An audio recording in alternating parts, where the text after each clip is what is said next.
So if you're still learning to read the Qur'an, you're definitely going to see one of these 12 symbols while reading. And today we're going to talk about what these symbols mean and how we can deal with them while reading.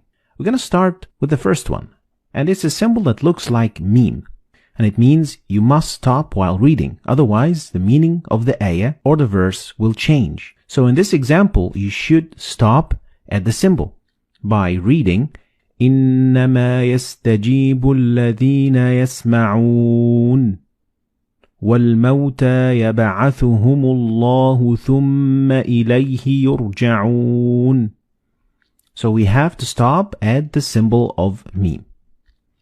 Next is the symbol of la, and it is the exact opposite, which means you can't stop. Like in this example.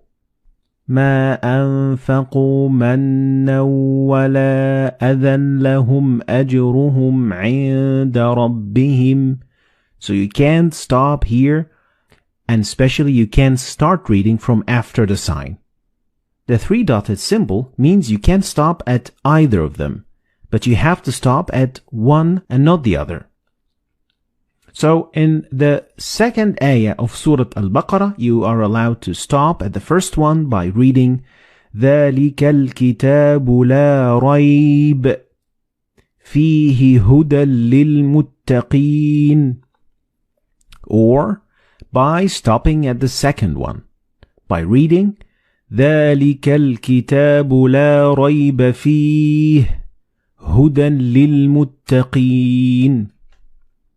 Next is the symbol that looks like the word sil, and it means you better keep going. We could basically compare it to 70% go, 30% don't go, and it means that it is better to keep reading. Like in the example, كَلَّا لَيُنبَذَنَّ فِي الْحُطَمَةِ.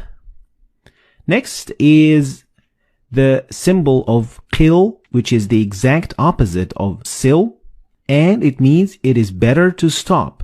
So 70-30% to stop or to go.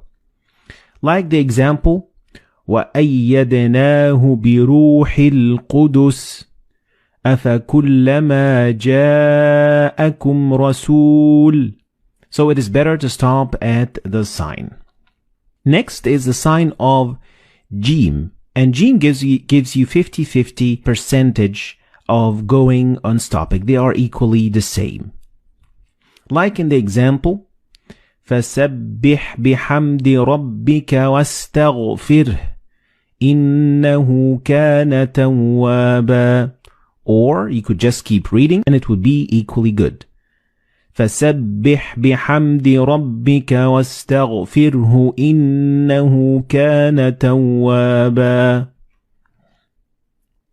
Now let's talk about the other 6 symbols. And the first one is the symbol that means sujood or prostration. And in total there are 15 of this sign. And each time you see it and after you read the verse, you have to do sujood. So after reading the ayah, you will prostrate for God. Next, the sign that looks like meme looks a little bit different than the other meme. So make sure you can distinguish between them because they mean 2 different things. And this meme appears in the middle of the word. So the noon and ba, when they follow one another in the same word, you don't pronounce noon or ba, but you pronounce meme. Like in this example, you read كَلَّا لَيُنبَذَنَّ فِي الْحُطَمَةِ. So the noon and ba, they will be assimilated together and you will pronounce them as meme. Next, this small sign that looks like alif, it is actually an alif and it is found so many times and it's used so many times in the Qur'an, and it means that this letter contains an alif of the long vowel. So you would read ثم استوى إلى السماء فسواهن سبع سماوات. So these symbols all mean that there is an alif right there.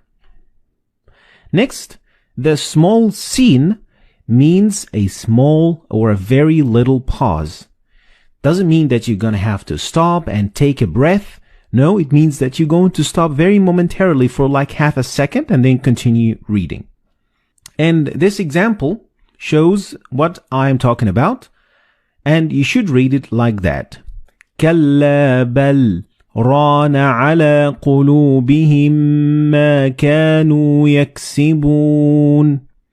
So, it is a very short pause. Next is the sign of med. And it is a very common sign in the Qur'an. And it means that you need to extend the pronunciation of alif to a little bit longer than usual.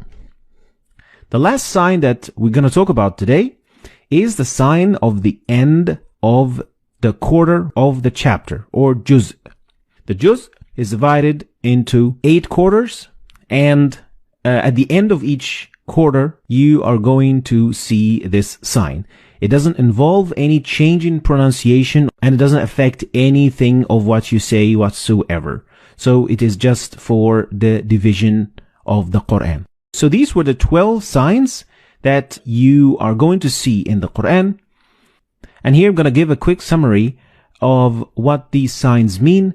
Try to remember them. And of course, the best way to learn them is by reading a lot of Qur'an, because practice makes perfect.